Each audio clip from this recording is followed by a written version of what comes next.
오늘 함께 나눌 말씀의 제목은 예수님과 함께 라면입니다. 다 같이 한번 따라해 볼까요? 예수님과 함께 라면.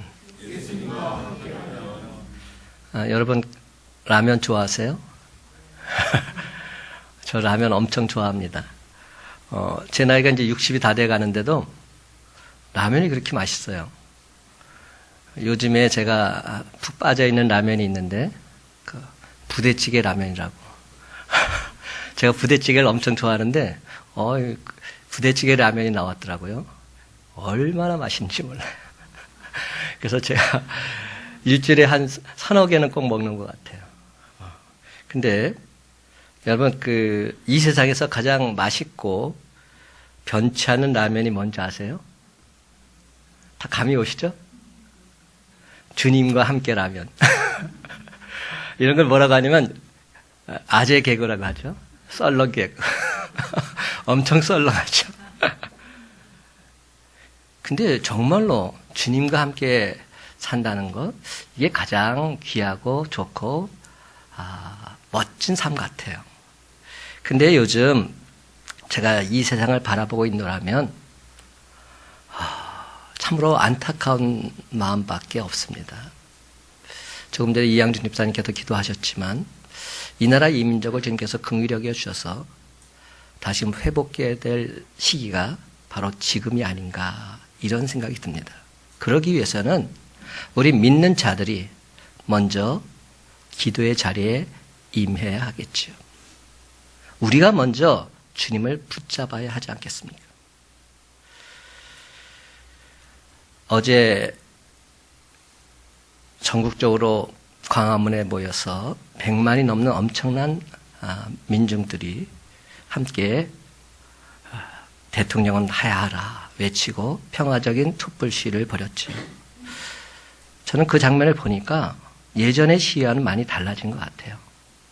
어린아이부터 어른에 이르기까지 정말로 평화적으로 그 시위를 하는 모습이 보기에 좋았어요. 그런데 그 피켓을 들고 있던 그 모습 쪽에서 재미난 글귀를 발견했어요. 피켓이 이렇게 써 있더라고요. 최순실은 하야하라. 이렇게 써 있더라고요. 최순실은 하야하라. 여러분 이 말의 의미가 와닿으시죠? 누구랑 함께 하느냐 그게 중요하다는 겁니다. 이 나라의 대통령이 국민과 함께하고 국민을 위해서 헌신한다고 본인은 생각했을지 모르겠지만 결국은 그렇지 못한 모습으로 비춰졌을 때 많은 국민들은 힘들고 어려울 수밖에 없고요. 분노하지 않을 수 없는 것이죠. 누구랑 함께 하느냐. 정치가들은 말합니다. 국민과 함께 하겠습니다. 근데 실상은 국민과 함께 하지 않잖아요. 오늘날의 여야 많은 정치인들, 지금 세상이 이렇게 돌아가니까 저들도 한 목소리를 내고 있는지 모르겠지만 정말로 국민들을 위해서 그들이 행하고 있는지요. 한번 분명히 우리가 볼 필요가 있습니다. 그리고 예수 믿는 사람들, 예수님과 함께 하겠습니다. 주님과 함께 하겠습니다. 그렇게 믿고 신앙생활을 하지요. 그런데 정작 우리가 주님과 함께하고 있는지, 주님을 믿고 살고 있는지 한번 되돌아볼 필요가 있습니다. 다른 사람이 문제가 아니라 저와 여러분부터 내가 진정 주님과 함께하는 삶을 살고 있는지 오늘 이 시간 그것이 바로 서야 됩니다. 지금 이 시간이 예배드리는 시간이잖아요. 그런데 이 시간에 많은 자리가 비어 있어요. 그럼 그들이 지금 이 시간에 어디서 무엇을 하고 있을까요? 주님께 예배드리는 삶, 주님을 경배하는 삶, 그 시간에 과연 무엇을 하고 있을까요? 주님과 함께하지 않으면서 주님 날 도와주세요, 날 긍휼히 여겨주세요. 이것은 어찌 보면 주님을 기만하고 있는 행동인지도 모릅니다. 사랑하는 성도 여러분, 우리가 가고 있는 길이 제 아무리 멀고 험하다 할지라도 예수님과 함께라면 우리는 기쁘고 즐거운 마음으로 그 길을 걸어갈 수 있습니다. 예수님과 함께라면 우리는 세상의 모든 풍랑 넉넉히 이겨낼 수 있습니다. 예수님과 함께라면 우리는 언제 어디서 무슨 일을 만나든지 날마다 승리의 삶을 살아갈 수 있는 줄 믿으시기 바랍니다. 여러분, 오늘 본문에 나오는 장면 한번 생각해 보십시다. 예수님의 제자들이 배를 타고서 갈릴리 바다를 건너가고 있었지요. 바람이 거슬림으로 물결이 높이 일고 있었습니다. 그것 때문에 제자들은 몹시도 고난을 당하고 있었습니다. 그러나 예수님은 사랑하는 제자들이 고난 속에 머물러 있는 것 내버려 두지 않으셨어요. 예수님은 물 위를 걸어서 제자들에게 찾아오셨지요. 그리고는 제자들을 괴롭히고 있는 그 바람을 잠잠하게 해 주셨습니다. 그렇습니다. 예수님은 사랑하는 제자들을 고난 속에서 구해 주신 것입니다. 오늘 본문에 보면 수제자 베드로가 나옵니다. 베드로가 예수님을 바라보고서 한동안 물 위를 잘 걸어갔습니다. 그러다가 물에 빠지고 말았습니다. 베드로에게 위기가 임하게 된 것이지요. 그때 베드로가 뭐라고 외쳤습니까? 주여, 나를 구원하소서. 주님, 나를 구원해 주소서. 다급하게 외친 베드로의 요청을 들으신 예수님, 잠시도 지체치 않으시고 즉시 손을 내밀어서 베드로를 건져주고 계십니다. 예수님은 절체절명의 위기 가운데서 베드로를 구원해 주신 것입니다. 그리고는 베드로 하여금 다시금 물 위를 걸어가게 해 주셨습니다. 그렇습니다, 여러분. 예수님과 함께라면 우리는 세상의 모든 풍랑 넉넉히 이겨낼 수 있는 줄 믿으시기 바랍니다. 예수님께서 우리 손을 꽉 붙들어 주시기만 한다면 우리는 날마다 물 위를 걸어가는 기적을 맛보면서 승리의 계가를 부르게 될 줄로 믿습니다. 제일 첫 번째 우리가 살펴볼 내용은 바다 위로 걸어오시는 예수님입니다. 한번 따라해 보십시다. 바다 위로 걸어오시는 예수님. 25절 말씀 다 같이 함께 있습니다. 시작. 밤사경에 예수께서 바다 위로 걸어서 제자들에게 오시니. 예수님은 물 위를 걸으시는 분이십니다. 오늘 보면 33절에 기록되어 있는 대로 예수님은 하나님의 아들이십니다. 하나님의 아들이신 예수님은 물 위를 걸으실 뿐만 아니라 32절에 있는 말씀 그대로 바람까지도 잠잠하게 하시는 분이십니다. 예수님은 하나님의 아들이시기 때문에 모든 것을 하실 수 있는 전능하신 분이십니다. 그렇습니다. 예수님은 병든 자를 고치십니다. 예수님에게는 못 고치실 질병이 없습니다. 예수님은 12년 동안이나 혈류병으로 앓고 있던 여인의 병을 고쳐주었습니다. 예수님은 38년 동안이나 베데스다 연못가에 누워있던 병자의 병도 말씀 한마디로 고쳐주셨습니다. 예수님은 눈먼 자의 눈을 뜨게 하셨습니다. 귀머거리도 고쳐주셨습니다. 벙어리도 고쳐주셨습니다. 예수님은 중풍병자의 병도 고쳐주셨습니다. 문둥병자의 병도 낫게 해주셨습니다. 심지어 예수님께서는 죽은 자도 다시금 살려주셨습니다. 예수님은 하나님의 아들로서 전능하신 분이시기 때문이지요. 물을 걸으신 예수님은 물로 포도주를 만드셨습니다. 예수님은 보리떡 5개, 물고기 2마리로 5,000명을 먹이셨습니다. 그러고도 남은 조각을 거두니까 12강줄에 가득 찼다 성경은 말씀합니다. 예수님은 우리의 모든 죄까지도 사하실 수 있는 권세가 있으신 분이십니다. 물을 걸으시는 예수님은 하나님의 아들이시기에 모든 것을 다 하실 수 있으십니다. 예수님은 전능하실 뿐만 아니라 전지하십니다. 하나님의 아들이신 예수님은 모든 것을 다 알고 계십니다. 때는 밤 사경이었다 성경은 말합니다. 사경이 언제인가 아세요? 성경에서 나온 사경은 우리 시간을 환상해 보면 새벽 3시에서 6시 사이입니다. 어떤 시간이냐? 해가 뜨기 바로 직전입니다. 해가 뜨기 바로 직전이 가장 깜깜합니다. 가장 어둡습니다. 칠흑같이 어두운 밤중에 물결이 몹시도 거칠게 일고 있었습니다. 바람은 거세게 불고 힘들고 어려운 상황으로 앞을 분간하지 못하는 그러한 순간이었죠. 참으로 힘들었을 겁니다. 제자들이 타고 있는 배는 이미 육지에서 술이나 떨어져 있었습니다. 지금 제자들은 자신들이 가야 할 목적지에서 멀리 벗어나 있었습니다. 그럼에도 불구하고 예수님께서는 정확하게 제자들이 있는 곳을 아시고 그들이 있는 곳으로 찾아오셨습니다. 예수님은 하나님의 아들로서 전지하시기 때문에 모든 것을 다 알고 계시지요. 이처럼 무리를 걸으신 예수님은 전지전능하신 분이십니다. 사랑하는 성도 여러분, 여러분에게 어떤 고난이 임하셨습니까? 전지하신 우리 주님은 모든 것을 다 알고 계십니다. 우리 어려운 사정 다 알고 계십니다. 우리에게는 해결할 힘이 전혀 없을런지도 모릅니다. 그러나 예수님은 전능하시기 때문에 우리의 모든 문제를 다 해결해 주시는 능력이 있는 그러한 분인 줄 믿으시기 바랍니다. 그러므로 힘들어도 주님과 함께라면 낙심치 마십시오. 왜 예수님께서 무리를 걸어서 제자들을 찾아오셨을까요? 제자들 앞에서 자신이 무리를 걸을 수 있는 능력, 그것을 과시하기 위해서 오셨을까요? 아니죠. 27절 말씀 보면 예수께서 즉시 이르시되 안심하라, 나니 두려워하지 말라, 이렇게 말씀하셨습니다. 고난 중에 있는 제자들을 위로하시고 그들을 고난 가운데서 구원해 주시기 위해서, 그들을 구해 주시기 위해서 예수님께서는 친히 무리를 걸어서 제자들을 찾아와 주신 것입니다. 사랑하는 성도 여러분, 지금 고난을 당하고 계십니까? 예수님은 우리를 홀로 내버려 두지 않으십니다. 볼지어다 내가 세상 끝날까지 너희와 항상 함께 있으리라. 예수님은 약속하신 그대로 지금도 무리를 걸어서 우리를 찾아오십니다. 그리고 우리에게 이렇게 말씀하십니다. 안심하다, 나니 두려워하지 말라. 그렇습니다. 예수님은 따뜻한 말씀으로 우리를 위로해 주실 것입니다. 잠시도 지체치 않으시고 즉시 손을 내밀어서 우리를 붙잡아 주실 것입니다. 우리를 다시금 일으켜 세워 주실 것입니다. 우리가 다시금 무리를 걸어갈 수 있도록 온전하게 인도해 주실 것입니다. 그러면 여러분, 우리는 전혀 낙심할 필요가 없습니다. 예수님은 우리가 성공했을 때만 찾아오시는 분이 아니십니다. 예수님은 우리가 실패했을 때에도 변함없이 찾아오십니다. 예수님은 우리가 강할 때만 우리를 찾아오시는 분이 아니십니다. 예수님은 우리가 약해졌을 때에도 변함없이 우리를 찾아오시는 분이십니다. 예수님은 태어나면서부터 눈먼 자를 찾아오셨습니다. 38년 동안 베데스다 연못가에 누워있던 병든 자에게도 예수님께서는 찾아오셨습니다.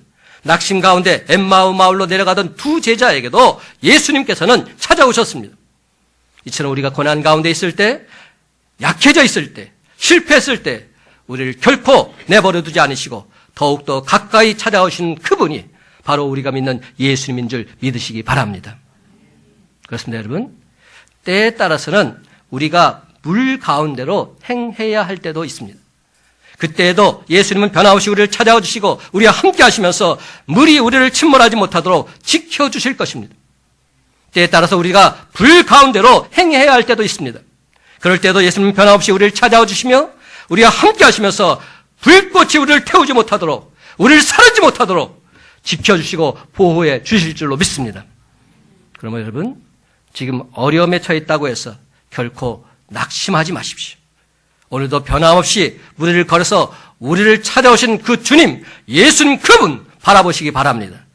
예수님께서 반드시 우리를 구원해 주실 것입니다. 다시금 우리를 걸어가는 기적 같은 삶을 살 수 있도록 인도해 주실 것입니다. 사랑하는 성도 여러분, 오늘 이 시간 바로 이런 은혜가 저와 여러분 모두에게 강권적으로 임하게 되시기를 예수님의 이름으로 간절히 축원합니다. 두 번째로 무리를 걷다가 빠지는 베드로입니다. 한번 다 같이 따라 하십시다. 무리를 걷다가 빠지는 베드로. 28절에서 30절 상반절까지 함께 있습니다. 시작. 베드로가 대답하여 이르되 주여 만일 주님이시거든 나를 명하사 무리로 오라 하소서 하니 오라 하시니 베드로가 배에서 내려 무리로 걸어서 예수께로 가되 바람을 보고 무서워 빠져가는지라. 아멘. 바람을 보고 무서워 빠져가는지라. 여러분, 베드로는 무리로 걸어오시는 예수님을 보고서 너무나도 반가웠습니다. 베드로는 예수님이 계시지 않은 배 안에 있는 것보다는 비록 물결이 흉흉하게 일고 있는 바다였음에도 불구하고 예수님과 함께 그곳에 있기를 원했습니다. 그래서 그는 소리쳤습니다. 주여 만일 주님이시거든 나를 명하사 무리로 오라 하소서. 그 순간 예수님은 베드로에게 오라고 말씀하셨지요. 이에 베드로는 그 즉시 배에서 뛰어내립니다. 그리고는 예수님을 바라보면서 무리로 걸어가고 있습니다. 사랑하는 성도 여러분 이 장면 그냥 넘겨서는 아니 됩니다. 이 장면이 엄청난 장면이기 때문이지요. 여러분, 베드로가 지금 예수님 말씀 한마디 듣고 바다 위로 뛰어내린 겁니다. 오라! 그런데 뛰어내렸어요. 그리고 예수님을 향해서 가고 있는 겁니다. 당당히 예수님 말씀만을 믿고서 무리를 걷고 있는 겁니다. 대단한 믿음입니다. 여러분, 베드로의 믿음을 우리가 우습게 여겨서는 안 됩니다. 이런 믿음 찾을 수 없습니다. 여러분이 만약 베드로라면 지금 깜깜한 밤중에 비바람이 몰아치고 폭풍이 몰아치는데 저기서 누군지 알지도 못하는 사람이 오라! 이렇게 말하고 있습니다. 보이지도 않습니다. 예수님도 같은데 확신이 없습니다. 그때 여러분은 바로 뛰어내리시겠습니까? 예수님 말씀만을 믿고서 바다로 뛰어내리시겠습니까? 이는 대단한 믿음입니다. 그 누구도 따를 수 없는 엄청난 믿음입니다. 그는 예수님을 하나님의 아들, 나의 구원자로 믿고 있었기에 가능했던 행동이죠. 그렇습니다. 하나님의 아들이신 예수님만 무리로 걸어가신 것이 아닙니다. 예수님의 제자인 베드로도 무리를 걸어갔습니다. 예수님께서 은혜를 베풀어 주시고 예수님께서 허락해 주시니까 베드로 또한 역시 무리를 걸을 수 있었던 겁니다. 마찬가지입니다. 예수님의 제자들인 우리들도 예수님이 허락하시고 예수님이 은혜를 베풀어 주시기만 한다면 얼마든지 무리를 걸어가는 기적의 삶을 살아갈 수 있는 줄 믿으시기 바랍니다. 할 수 있거든이 무슨 말이냐? 믿는 자에게는 능히 하지 못할 일이 없느니라. 진리입니다. 믿는 자에게는 능치 못함이 없다는 이 말씀, 진정 믿는다면 왜 염려하십니까? 왜 걱정하십니까? 주님 말씀이 진리임을 내가 믿는다면 염려, 걱정할 것이 없지요.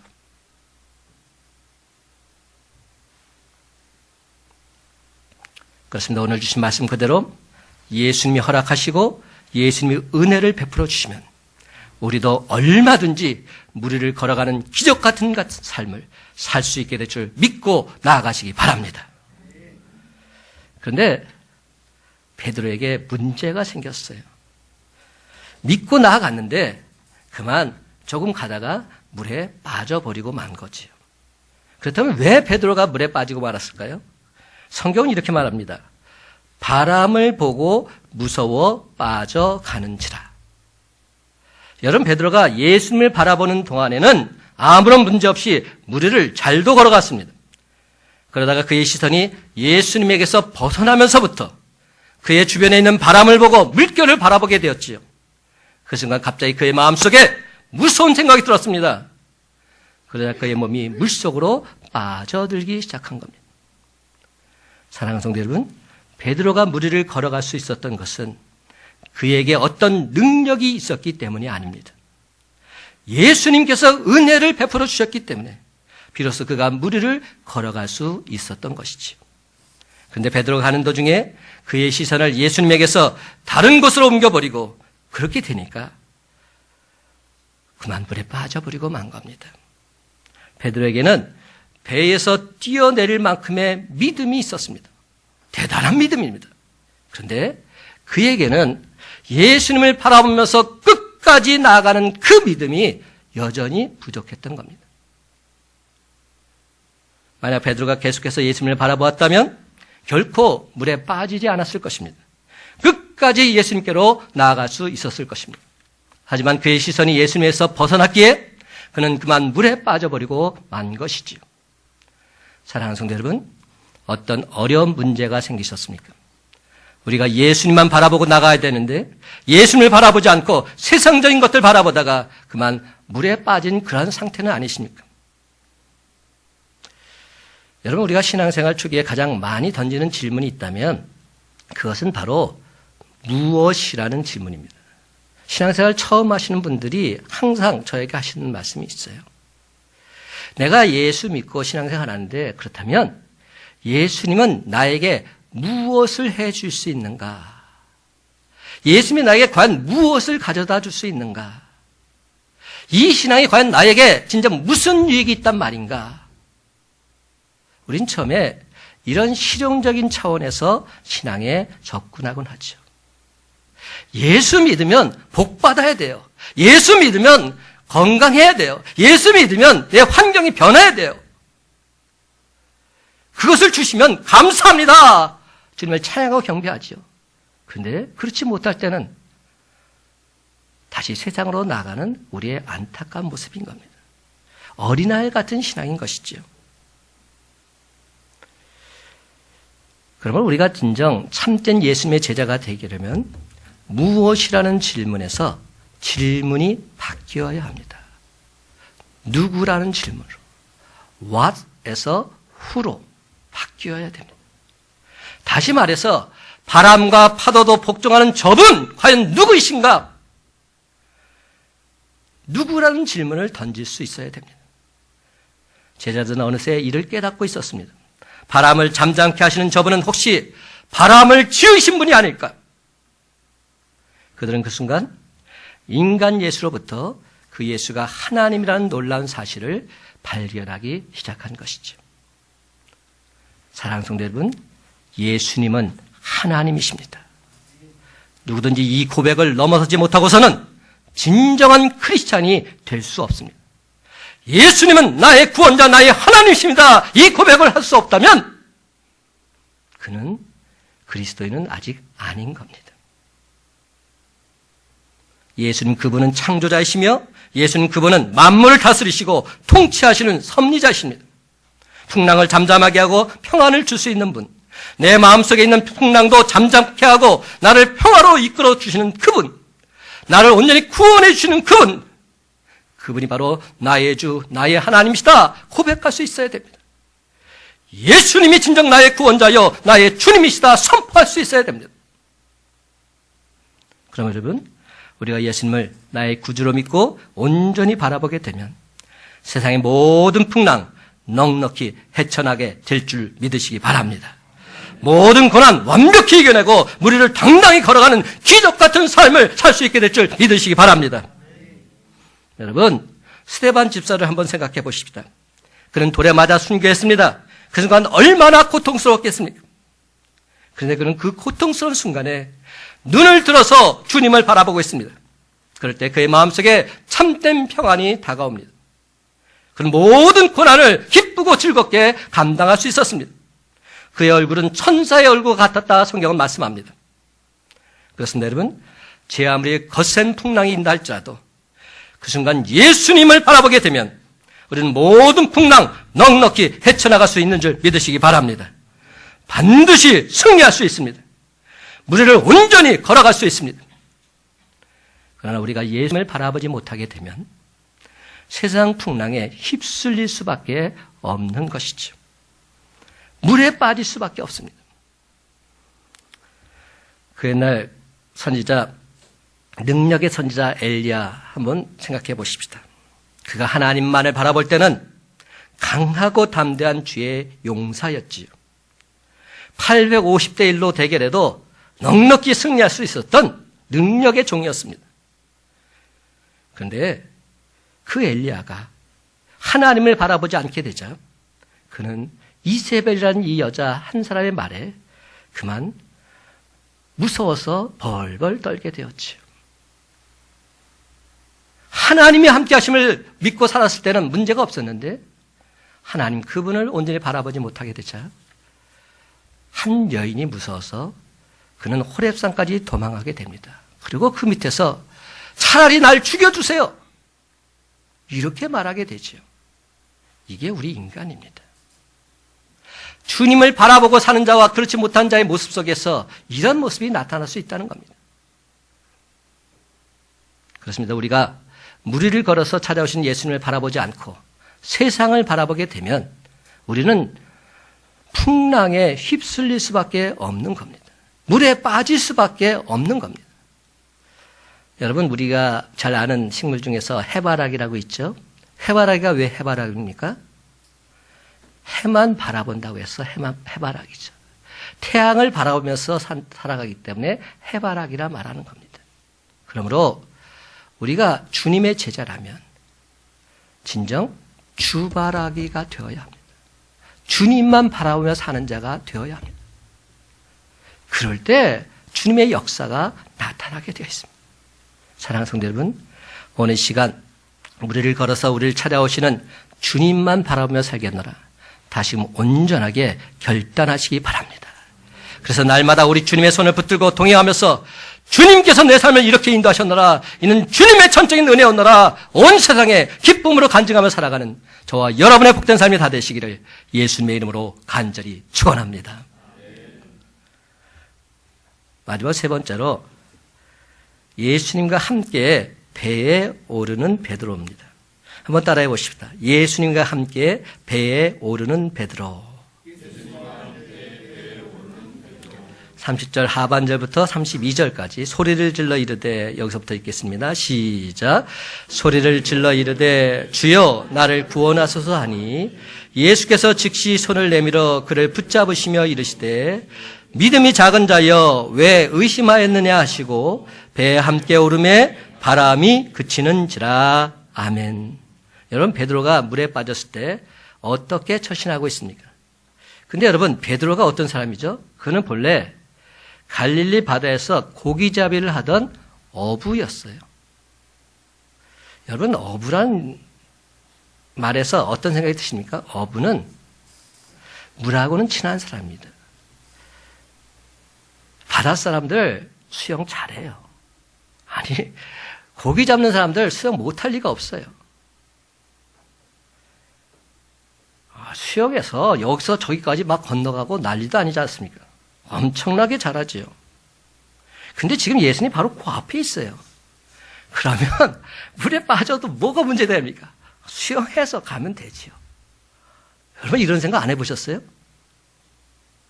근데 지금 베드로가 어떻게 행동하고 있느냐 하는 겁니다. 마음만 먹으면 그까짓 거리 정도야 파도를 헤치고 수영으로 배 안으로 오를 수도 있는 사람입니다. 예수님한테 가든지 아니면 도로 배 안에 가든지 충분히 할 수 있는 사람입니다. 그런데 베드로는 위기에 처했을 때 그렇게 하지 않았습니다. 그는 어떻게 했습니까? 이렇게 했어요. 주여 나를 구원하소서. 주님 나를 구원해 주세요. 그는 예수님께 SOS 구원을 요청했어요. 이게 신앙의 사람이에요. 이게 믿음의 사람이에요. 문제가 발생했을 때 내 생각, 내 뜻대로 하려고 하는 것이 아니라 주님께 맡기는 겁니다. 그렇습니다. 언제나 우리의 문제 해결은 예수 그리스도, 우리 주님께 있는 줄 믿으시기 바랍니다. 여러분, 어려운 일이 생기셨습니까? 내 힘으로 하려고 발버둥 치지 마세요. 주여 나를 구원해 주소서. 주여 나를 구원해 주소서. 주여 나를 구원해 주소서. 절박한 심령으로 예수님께 여러분의 손을 내미시기 바랍니다. 그랬던 베드로한테 SOS 구원 요청을 받으신 예수님 어떻게 하셨습니까? 31절 상반절 말씀에 이렇게 기록되어 있습니다. 예수께서 즉시 손을 내밀어 그를 붙잡으시며, 예수는 잠시도 지체하지 않으셨습니다. 즉시 손을 내밀어 주셨습니다. 그리고는 베드로를 붙잡아 주셨습니다. 건져 주셨습니다. 그러면서 예수님은 안타까운 심정으로 베드로에게 이렇게 말씀하셨지요. 31절 하반절, 믿음이 작은 자여 왜 의심하였느냐. 믿음이 작은 자여 왜 의심하였느냐. 사랑하는 성도 여러분, 베드로는 예수님의 수제자입니다. 수제자라는 의미가 뭘까요? 믿음이 특심했다는 겁니다. 제자들 중에서도 그 어떤 사람들보다 믿음이 대단했던 사람, 그 사람이 베드로였죠. 근데 그런 베드로가 그만 믿음이 작아서 물에 빠져버리고 만 겁니다. 그렇다면 여러분, 저와 여러분, 우리는 과연 어떠합니까? 우리도 물론 때에 따라서는 예수님만 바라보며 무리를 잘도 걸어갑니다. 그러다가도 주변에서 거센 바람이 불어오고 바람과 물결을 바라보게 되면서 지레 겁을 먹고 물에 빠질 때가 얼마나 많이 있었습니까? 믿습니다, 믿습니다 하면서도 주님을 바라보지 않고 주님을 믿지 않고 세상을 바라보고 세상을 믿다가 물에 빠진 적이 한두 번이 아니었죠. 그렇지만 그럼에도 불구하고 우리가 진정 예수님을 나의 구주로 믿는다면 우리는 낙심해서는 안 됩니다. 절망해서도 안 됩니다. 주여 나를 구원하소서 베드로처럼 그 순간 우리도 예수님에게 손을 내밀면 되는 것입니다. 주님 나를 구원해 주세요. 우리가 만일 교만해서 우리 마음속에 예수 그리스도를 두기를 싫어한다면 예수님께서도 우리를 그냥 그대로 내버려 두실런지도 모릅니다. 하지만 우리가 탕자처럼 맞을 일을 하고 고멜처럼 행음하고 십자가상의 강도처럼 크나큰 죄를 저질렀다 할지라도 간절한 마음으로 예수님께 부르짖으면 예수님은 우리를 결단코 그냥 그대로 내버려 두지 않으십니다. 지체치 않으시고 즉시 손을 내밀어서 우리를 붙들어 주십니다. 그 당시 베드로는 그만 믿음이 작아서 물에 빠지고 말았지요. 그렇지만 이 일을 계기로 해서 그의 믿음이 한층 더 깊어지고 있습니다. 그래서 마침내 그는 예수 그리스도를 위해서는 내 모든 것을 바치겠노라. 예수님이 십자가에 달리신 그것처럼 나는 똑같이 순교할 수 없다. 나는 십자가에 거꾸로 달려 죽겠노라. 이렇게 고백하며 나갔던 복음의 전도자가 되었던 겁니다. 여러분, 우리도 살다 보면 믿음이 부족하고 연약해서 물에 빠질 때 분명히 있습니다.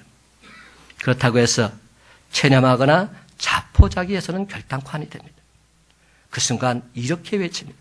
주여 나를 구원하소서. 주님 나를 불쌍히 여기서 나를 구원해 주세요. 예수님께 부르짖을 때 예수님은 즉시 손 내밀어서 우리를 구해 주실 줄로 믿습니다. 우리를 무너뜨리기 위해서 세차게 부는 바람 예수님께서 잠잠하게 해 주실 줄로 믿습니다. 그리고 우리로 하여금 다시금 물 위로 걸어갈 수 있도록 온전히 인도해 주실 줄로 믿습니다. 우리의 믿음 굳세게 해 주실 것입니다. 그렇게 해서 우리도 베드로처럼 우리의 남은 세계 오직 예수 그리스도를 위해서 헌신하는 주의 자녀들로 세워 주실 줄로 믿습니다. 사랑하는 성도 여러분, 바로 이런 은혜가 저와 여러분 모두에게 강권적으로 임하게 되기를 간절히 소망합니다. 오늘의 결론의 말씀으로 히브리서 12장 2절 말씀 제가 있습니다. 믿음의 주여 또 온전하게 하시는 이인 예수를 바라보자. 그는 그 앞에 있는 기쁨을 위하여 십자가를 참으사 부끄러움을 개의치 아니하시더니 하나님 보좌 우편에 앉으셨느니라. 여러분, 이 구절에서 히브리서 기자는 믿음의 주여 온전하게 하시는 이인 예수 그리스도를 바라보자 강권하고 있습니다. 왜냐하면 우리가 예수님을 바라보는 것 그것만 잘해도 승리하는 삶을 살 수 있기 때문이죠. 사탄 마귀가 우리를 결단코 해할 수 없습니다. 예수님만 바라보며 살아도 우리는 승리할 수밖에 없는 겁니다. 근데 여러분, 요즘 사람들에게 가장 고통스러운 것은 무엇일까 물어봤더니 고난당하는 것보다 그 고난당하면서 수치심을 겪는 것, 그것이 더 힘들다고 말들 합니다. 고난은 지나가면 금방 잊혀지지만 수치심은 그 후유증이 오래가고 잘 잊혀지지 않기 때문이죠. 근데 여러분, 예수님보다 더 수치심을 느끼신 분이 어디 있었을까요? 예수님은 하나님의 아들이신, 하나님이신데 그만 저 무지몽매한 백성들로 인해서 십자가에 달려서 온갖 모욕과 고초를 다 당하셨죠. 우리가 그 순간 십자가에 달리신 예수 그리스도 주님을 바라보면 우리는 그 어떤 어려움과 환난 속에서도 이겨나갈 수 있습니다. 승리할 수 있습니다. 사랑하는 성도 여러분, 그 수치심을 치유하는 가장 놀라운 치료약, 바로 예수님의 십자가를 바라보는 겁니다. 예수님의 십자가를 바라보며 사는 삶, 이것입니다. 그렇습니다. 예수님의 십자가를 바라보면 어느새 수치심은 사라지고 그 정도의 수치심은 아무것도 아니야. 주님도 겪으셨는데 이 정도는 나도 겪을 수 있어. 오히려 우리 삶 속에서 믿음의 여유가 생기게 되는 겁니다.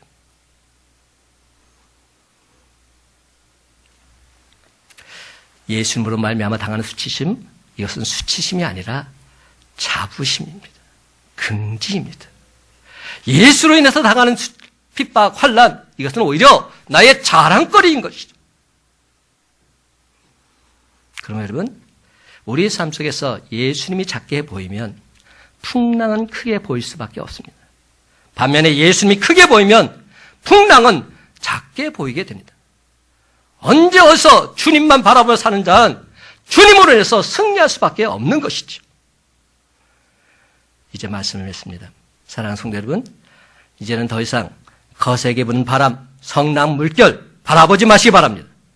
무리를 걸어서 나를 찾아와 주시는 예수 그리스도, 바로 그 주님만 바라보시며 사시기 바랍니다. 그렇습니다, 여러분. 예수님의 수제자 베드로처럼 무리를 걸어서 주님과 함께 배 위로 오르는 기적을 맛보며 살아가는 생명력 있는 주의 자녀들, 그 자녀들이 바로 저와 여러분이 다 되시기를 예수님의 이름으로 간절히 축원합니다.